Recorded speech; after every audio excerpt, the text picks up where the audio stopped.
طرح سورۃ النور کی ایک اور آیت ہے، آیت نمبر 60، والقواعد من النساء اللاتي لا يرجون نکاحا فليس عليهن جناح ان يضعن ثيابهن غير متبرجات بزينة وان يستعففن خير لهن والله سميع عليم۔ اور جو عورتیں جوانی سے گزری بیٹھی ہوں،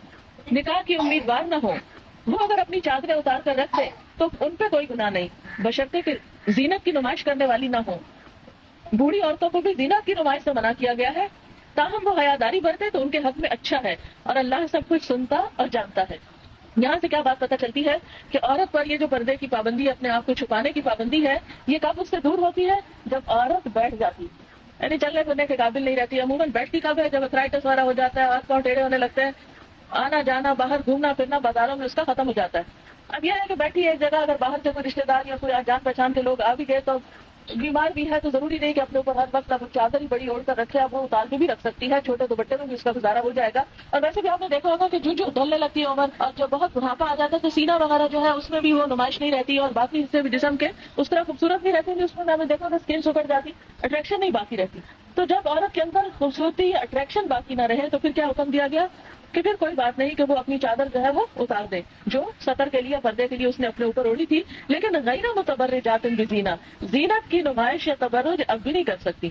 یعنی یہ نہیں کہ بوڑھی عورت ہے اور اگر بعض عورتیں ایسے کریں کہ ٹھیک ہے 60-70 سال کی عمر کو پہنچا، بڑھاپا آ گیا، بیٹھ گئے گھر میں، اب آنا جانا ریٹائر ہو گئے، اگر کہیں جاب کر رہے ہیں فار ایگزامپل، کیونکہ قواعد کا لفظ جو ہے نا یہ ریٹائرمنٹ کے لیے بھی استعمال ہوتا ہے، تو قاعدہ کا مطلب ہے بیٹھ جانا، بس ریٹائرمنٹ کے بعد پھر وہ ہل چل آنا جانا، وہ ایک آرام کی زندگی شروع ہو جاتی ہے۔ تو اس میں بھی بعض لوگوں کی عمر جو ہے وہ اتنی پتہ نہیں چلتی، دکھتی نہیں ہے، اسے 60-65 سال کی بھی عورت ہے تو وہ ایک طرح سے نوجوان ہی دکھتی ہے، ریئر کیسز میں ہوتا ہے لیکن ہوتا ہے ایسے بھی۔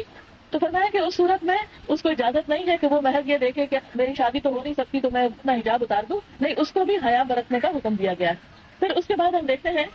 کہ اگلی آیت ہے سورۃ الاحزاب کی آیت نمبر 33، اس میں اللہ سبحانہ وتعالیٰ فرماتے ہیں وَقَرْنَ فِي بُيُوتِكُنَّ وَلَا تَبَرَّجْنَ تَبَرُّجَ الْجَاهِلِيَّةِ الْأُولَىٰ وَأَقِمْنَ الصَّلَاةَ وَآتِينَ الزَّكَاةَ وَأَطِعْنَ اللَّهَ وَرَسُولَهُ إِنَّمَا يُرِيدُ اللَّهُ لِيُذْهِبَ عَنكُمُ الرِّجْسَ أَهْلَ الْبَيْتِ وَيُطَهِّرَكُمْ تَطْهِيرًا۔ اپنے گھروں میں ٹک کر رہو اور پچھلے دور جاہلیت کسی سجدہ نہ دکھاتی پھرو، نماز قائم کرو، زکوٰۃ دو، اللہ اور اس کے رسول کی اطاعت کرو صلی اللہ علیہ وسلم۔ اللہ تعالیٰ تو یہ چاہتا ہے کہ تم اہل بیت سے گندگی کو دور کر دے اور تمہیں پوری طرح پاک کر دے۔ یہ آیت جو ہے بنیادی طور پر ازواج مطہرات کے لیے اتری تھی، نبی صلی اللہ علیہ وسلم کی بیویوں کے لیے،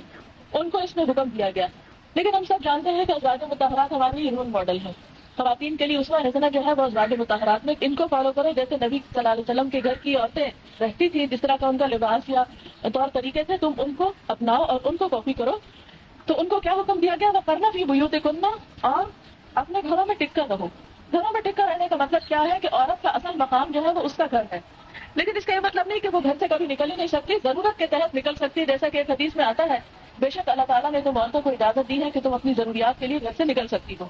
لیکن اگر گھر سے ضرورت کے لیے نکلنا پڑے تو پھر کیا نہیں کرنا؟ وَلَا تَبَرَّجْنَ تَبَرُّجَ الْجَاهِلِيَّةِ الْأُولَىٰ، پہلے دور کی جو عورتوں کی زینت اور سج دھج کے طریقے سے وہ نہیں اختیار کرنے، یعنی دور جاہلیت میں، دور جاہلیت کہتے ہیں اسلام سے پہلے کے زمانے کو، یعنی جس طرح اسلام سے پہلے کے زمانے میں عورتیں اپنی نمائش کیا کرتی تھی، اپنے جسم کی نمائش یا کپڑے کی نمائش یا اپنے حسن کی نمائش، وہ نہیں کرنی۔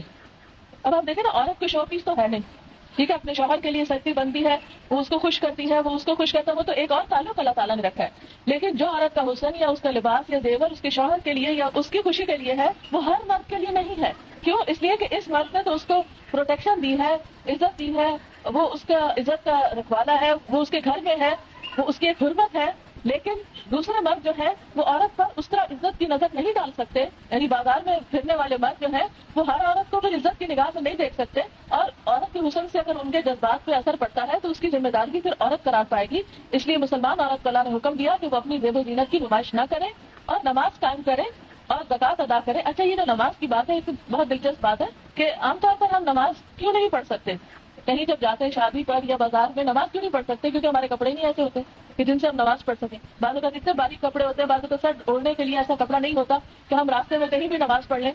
بعضوں کا یہ ہوتا ہے کہ ہم نے ایسا میک اپ یا ایسا سب کچھ کیا ہوتا ہے کہ اس کو اتارتے ہمیں بہت شرم آتی ہے کہ اگر ہم منہ دھو لیں گے تو سب کے سامنے اصلیت نظر آ جائے گی، اس لیے اب گھر جا کے ہی پڑھیں گے نماز بھی اگر سب اتار کے، تو اب شادی پارٹی میں تو یہ سب برا لگے گا، تو اس لیے عموماً ہم پھر فرائض بھی ادا نہیں کر پاتے۔ تو اس لیے آپ دیکھیے کتنی حیرت کی بات ہے کہ پہلے کہا گیا گھر میں رہو، پھر کہا گیا بازار میں اپنی خوبصورتی کی نمائش، یعنی باہر اپنی خوبصورتی کی نمائش نہ کرو، پھر کہا گیا نماز قائم کرو، پھر فرمایا آتی ہے زکات زکات ادا کرو، یعنی اگر تمہارے پاس بہت پیسے ہیں تو ان پیسوں میں سے غریبوں مسکینوں کو دو۔ اب ہوتا کیا ہے، ہمارے پاس جب پیسے آتے ہیں ہم کمیٹی ڈالتے ہیں، ہم کہتے ہیں یہ زیور لے لیں، یہ جیولری لے لیں، یہ میک اپ لے لیں، اس طرح کی چیزیں عموماً عورتیں جو وہ اپنے پیسوں سے خریدتی رہتی ہیں اپنی پسند کی چیزیں۔ لیکن آپ دیکھیے کہ اس میں بعض اوقات ہم یہ بھی نہیں سوچتے کہ ہم پہ زکات لازم ہو گئی۔ مثال کے طور پر آپ دیکھیں کہ اگر 12 لوگ مل کر کمیٹی ڈال دیں، فار ایگزامپل 1000 روپے مہینے کا دیا تو سال میں 12,000 روپے اگر آپ کو ملے تو آپ کو تو زکات آتی ہے، ہاں؟ لیکن ہم عام طور پر سوچتے ہی نہیں کہ ہمیں زکات دینی ہے۔ تو بعض اوقات ہم اپنی ذاتی ضروریات اور اپنی ذاتی جو ہمارے عیش و عشرت کے سامان ہیں اس سے پھر کیا ہوتا ہے کہ ہم بھول جاتے ہیں کہ ہم نے اللہ کا حق بھی دینا ہے۔ وہ اطیعوا اللہ و رسولہ، اور دیکھو اللہ اور اس کے رسول صلی اللہ علیہ وسلم کی اطاعت کرو۔ اپنی مرضی سے زندگی نہیں گزارتی، ان کی مرضی سے اگر تم ان کو راضی کرنا چاہتی ہو، جنت میں جانا چاہتی ہو تو ان کی مرضی کے مطابق رہنا ہوگا۔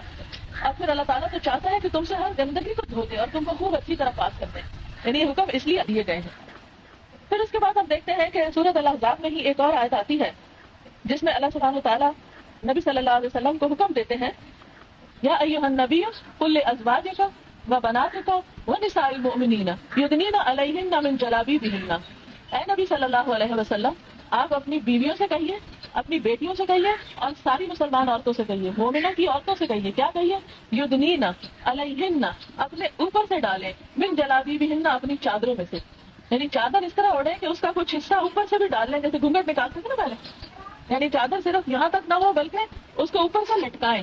اتنا انا کا مطلب ہوتا ہے اوپر سے لٹکانا، لٹکانے کا مطلب ہوتا ہے۔ اچھا آج کل کے دور میں یہ بات بہت عام سنی جاتی، کہاں لکھا ہے قرآن میں پردے کا حکم؟ کہیں بھی نہیں آیا، یہ مولویوں نے اپنے پاس سے ایجاد کر لیا ہے، یہ عورتیں جو ہے اس کے پیچھے پڑ گئی ہیں۔ لیکن اگر ہم قرآن پاک کی اس آیت کو دیکھیں، بعض لوگ کہتے ہیں نہیں یہ تو ازواج مطہرات کے لیے تھا، سب کے لیے نہیں ہے، ہر عورت کے لیے نہیں۔ لیکن اس آیت میں سورۃ الاحزاب کی آیت نمبر 59 میں اللہ تعالیٰ کیا فرما رہے ہیں؟ اے نبی صلی اللہ علیہ وسلم، اپنی بیویوں سے سب سے پہلے یعنی چیریٹی بگنز ایٹ ہوم، پہلے تو گھر والوں کا حکم دیجیے، پھر بیٹیوں سے کہیے چاہے وہ دوسرے گھر میں چلی گئی ہو، اور پھر سب مومن عورتوں سے کہیے، کیا کہیے؟ یدنین علیہن من جلابیبہن، اپنے جلباب میں سے کچھ حصہ اپنے اوپر سے بھی لٹکائیں۔ اب اوپر سے لٹکانے سے پہلے زمانے میں گھونگھٹ ہوتا تھا، پھر یہ گھونگھٹ میں کچھ اوپر سے کیا کچھ ادھر سے کیا، پھر بعد میں لوگوں نے سہولت کے لیے اس کو سی لیا، نقاب بنا لیا۔ پھر اسی طرح ہم دیکھتے ہیں کہ قرآن پاک میں جو لباس کے لیے لفظ آتے ہیں، سورۃ الاعراف میں لباس کا لفظ آتا ہے، لباس کہتے ہیں ڈریس کو، یعنی ہمارے جو پہننے کے کپڑے ہیں جو گھر میں ہم پہنتے ہیں نیچے، اس کو لباس کہتے ہیں۔ پھر سورۃ النور میں خمار کا لفظ آیا ہے جو اوڑھنے کے لیے، دوپٹے کے لیے استعمال ہوتا ہے یا اسکارف کے لیے۔ پھر سورۃ الاحزاب میں جلباب کا لفظ آیا ہے، جلباب کہتے ہیں بڑی چادر کو جو سر سے پاؤں تک جسم کو ڈھانپ لے۔ جلباب گھر میں نہیں پہنا جاتا، جلباب گھر سے باہر کا ڈریس ہوتا ہے۔ جب ایک مسلمان عورت گھر سے باہر جاتی ہے تو اس وقت اپنے آپ کو کور کر کے نکلنا ہوتا ہے، اور اس میں سے کچھ حصہ جو ہے اپنے اوپر سے لٹکانا۔ اب یہ جو آج کل کا طریقہ ضروری نہیں کہ اس طرح کا ہی برقع پہنا جائے،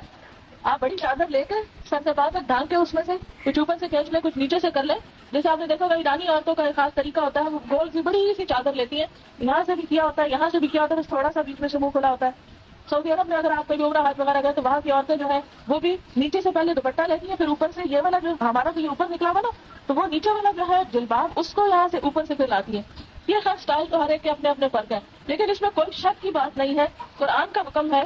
اور آپ خود بھی کھول کے پڑھ سکتے ہیں سورۃ الاحزاب، اس میں واضح طور پر آتا ہے نبی صلی اللہ علیہ وسلم کی بیویوں، بیٹیوں اور ساری مومن عورتوں کے لیے حکم ہے۔ جب ہم ایمان لے آئے، اللہ کی کتاب کو سچا مانتے ہیں، تو پھر ہمیں اس حکم پر عمل بھی کرنا چاہیے۔ حضرت عبیدہ السلمانی جو حضرت علی کے شاگرد تھے، ان کا بیان ہے کہ مسلمان عورتیں سروں کے اوپر سے چادریں اس طرح اڑا کرتی تھی کہ آنکھوں کے سوا کچھ نہیں دکھتا تھا، اور وہ بھی اس لیے کہ راستہ دیکھ سکے، یعنی آنکھیں بھی کیوں کھلی ہوتی تھی